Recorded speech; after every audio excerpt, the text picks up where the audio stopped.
Welcome to the 2023 Halloween special.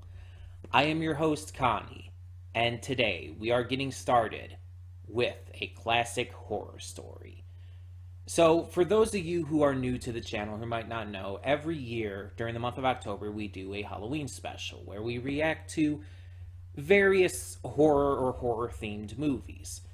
And so this year we're doing one each week, as well as an extra one on Halloween itself. They will be released every Saturday of the month of October. And so we are starting with a Netflix movie that I have never heard of and know literally nothing about. It is called A Classic Horror Story, and the title kind of gives me vibes of like something like Scary Movie or something, you know, those kind of parody films, because it's called a classic horror story. It's like that almost seems satirical in nature. But I mean, I don't know, it could just be a legitimate horror story that just they decided to go with just a little fun name for. Yeah, I don't know anything about what this is about, but I kind of just decided, let's check it out. Because I saw it on Netflix randomly, and I thought, we could do something different. I mean, there's a lot of the ones we have on our list this year are ones that I've wanted to see. But there's also this one, which is just kind of like a random pick. And then we also have one coming at the end of the month on Halloween, which was chosen by a TikTok filter of movies that have been banned in various countries and whatnot due to their content. So we will get to that later on in the month. But yeah, so classic horror story to me reads as standard suspense-based horror. When I think of a classic horror story, I think of suspense and tension more than anything else. Not really jump scares as much, though maybe having a couple of them in there is not a big deal. But the build-up is what I think of when I think of a classic horror story. When I think of classic horror stories, I think of like the stuff around you would tell around a campfire. The kind of horror stories that you would read in like a compilation book. I don't think of like classic horror movies like Friday the 13th or Nightmare on Elm Street or Alien or anything like that. That's not what I think of when I think of classic horror story. That's more of a classic horror movie. It's a different feeling. It's a different vibe. And there are definitely some horror movies that go this route with having the overall vibes of tension and everything building up throughout the movie and all. There's quite a few of those here and there. But yeah, like I said, I don't know anything about this, so I have no idea what kind of route this is going to take. All I know is that it came out in 2021. It is rated TVMA, and it is an hour and a half long. So that doesn't really tell me anything. The TVMA rating, I mean, tells me that there's probably quite a lot of language, quite a lot of possible blood and gore, maybe some nudity. But other than that, it's like I can't really glean anything from the title because it's such a simplistic title, you know.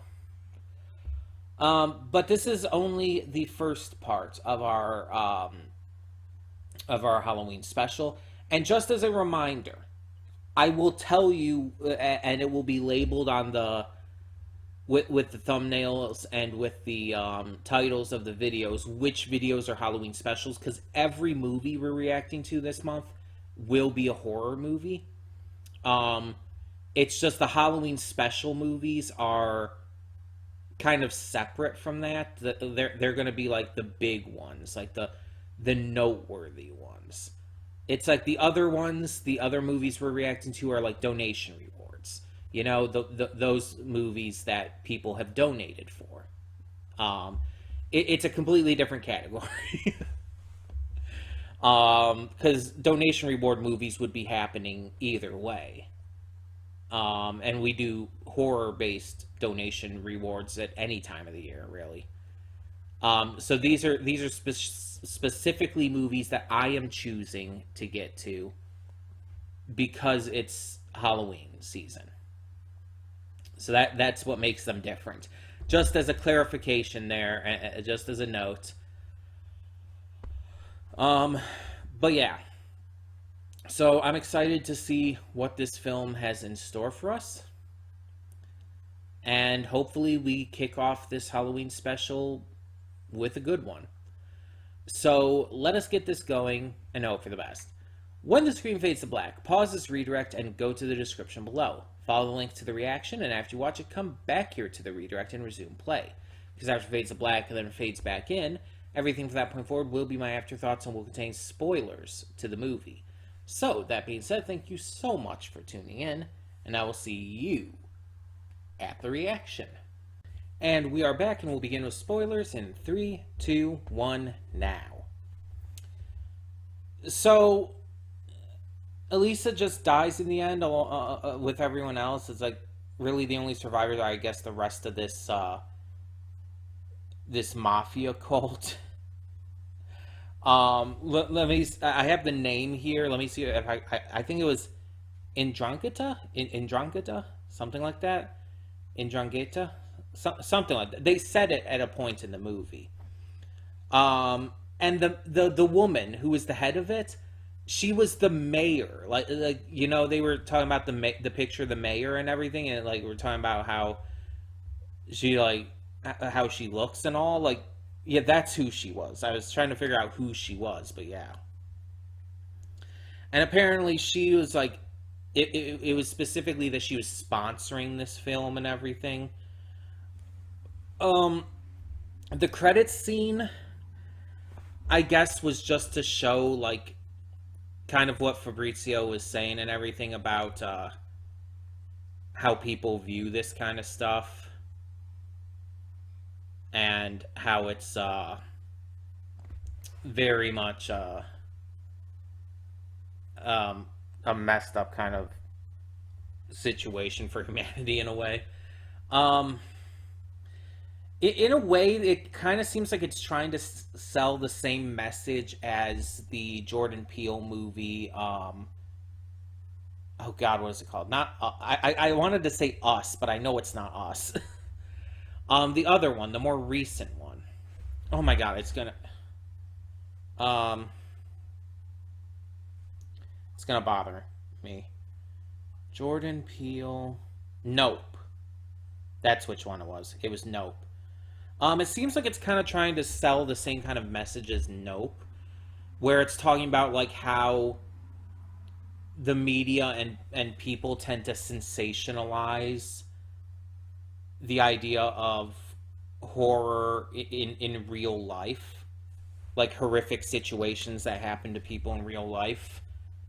And that's very much a valid thing. Like, sensationalism of real life horrors is very much a thing. We've even seen it with like the Dahmer series on Netflix. The media and a lot of these streaming services and everything. In fact, just recently they announced they're going to be making a movie based on that submarine that exploded or whatnot. I don't know all the details about that entire story, but yeah. It was a horrific incident, and they're already talking about making a movie out of it. That's really fucked up. That's really fucked up. They're trying to get these views and this sensationalist, just, what's the word I'm trying to think of? Street cred? That's definitely not right, but, you know what? They're trying to get like views and shit by sensationalizing and at the same time like making light of real life horrific situations, and it's gross. And this movie kind of tackles that. It also kind of has a similar vibe to Cabin in the Woods, um, with just the twists and reveals and all. So there's kind of like a duo aspect to that. And I think that might have been the point. I think that the point of this was also to kind of like play on other horror films that have done this kind of thing. Not I would not call this a full satire. This would be considered. Um, I would consider this like an actual horror movie with satirical elements. Unlike something like Cabin in the Woods, which I would consider more of a satire than a serious horror film. Although it does have notable serious horror film elements to it. But you get the gist. Um, I also don't entirely see why this movie was rated TVMA. Like, is it just because of like the blood and gore and stuff? Because honestly, it wasn't that bad. I expected a lot worse. Like, I'm not even saying it had to have like nudity up the wazoo in it or anything, but I just expected a lot worse. Considering what the movie kind of hyped me up for and it, again, just in terms of the rating, it didn't feel like it earned a TVMA rating. That's what I'm trying to say. um it's it also kind of is a little unsatisfying with the fact that she does seemingly commit suicide in the end. I just feel like the fact that she escaped, the fact that she was able to escape and get to freedom, get to people, like, again, obviously they were trying to make a to have a kind of message about the sensationalism of things, but it's really unsatisfying to have her just end up dying in the end like that. I just feel like I don't like how that ended. The movie as a whole was good, not great, but good. It had some fun elements to it. I liked the twists and how, if you look back on things after the twist is revealed, you can tell like there was a lot that was set up there. Um, but at the same time, it's like it didn't really do anything like really special or exciting. I feel like it could have benefited from maybe being a little bit longer. It's about an hour and a half, and like just over with credits. I feel like if it was like an hour 45, not counting the credits, just add in again like just about 15 minutes or a little over, um, extra. They could have done a little bit more with it. Um, Also, like having in the end her be the only like survivor who's like innocent in there, like even Kiara not being innocent. Again, it just goes into the entire thing where it's not really satisfying. Like, I feel like someone should have lived there. I kind of feel like it's trying to be Cabin in the Woods, and it just doesn't succeed as well because it doesn't commit as well. um it's trying to like combine stuff like Cabin in the Woods and Nope and whatnot, and again, I don't think it succeeds as well. Although I think Nope might have actually come out later than this. Let me check. um Nope. Yeah, Nope came out in 2022. Nope actually came out after this. So this actually had the sensationalism message before Nope did. Um, yeah, it wasn't bad by any means. I was enjoying watching it. Um, I just think it tried to do too many things, and it led to an unsatisfying conclusion that just didn't really work as well as they thought it was going to. It has its positives for sure, um, but it's not perfect. It's not perfect. It's not as good as I feel it could have been, and I'm just left in the end feeling, like I said, that it was good, not great. If I had to give it a rating out of 10, maybe a 7 out of 10. Um, it definitely has its positives, but the negatives do weigh down on it. So, but that is only our first movie of the Halloween special this year. So just as a reminder for what is to come, let me get my list up. Give it a second here. I haven't had the tab open for a while, so it has to load it up.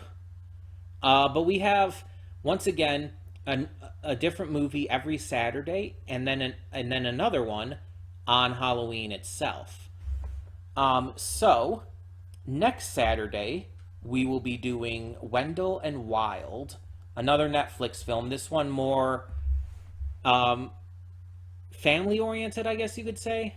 Kind of in the same vein as like an animated Tim Burton movie or Nightmare Before Christmas, stuff like that.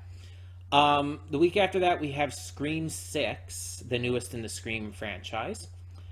And the week after that, we have the Purge election year. We've been going through the Purge movies every year, so it's time for our next one. And then on Halloween itself, we will be getting to the movie that was chosen via a TikTok filter for movies that are or have been banned in various countries. And so the movie we will be reacting to on Halloween will be Necromantic. So get ready for all of that and all the other horror movies we're going to be reacting to this month. I hope you are ready to see what we've got in store. But in the meantime, tell me in the comments below, what did you think of a classic horror story? Did you enjoy it? Did you really like the twists and turns that it took? Or did you feel like myself, it was trying to do a little too much and just not really succeeding as well as it could have been at any of it? Let me know your thoughts down below. And for now, I'm Connie and I'm signing off. See y'all next time.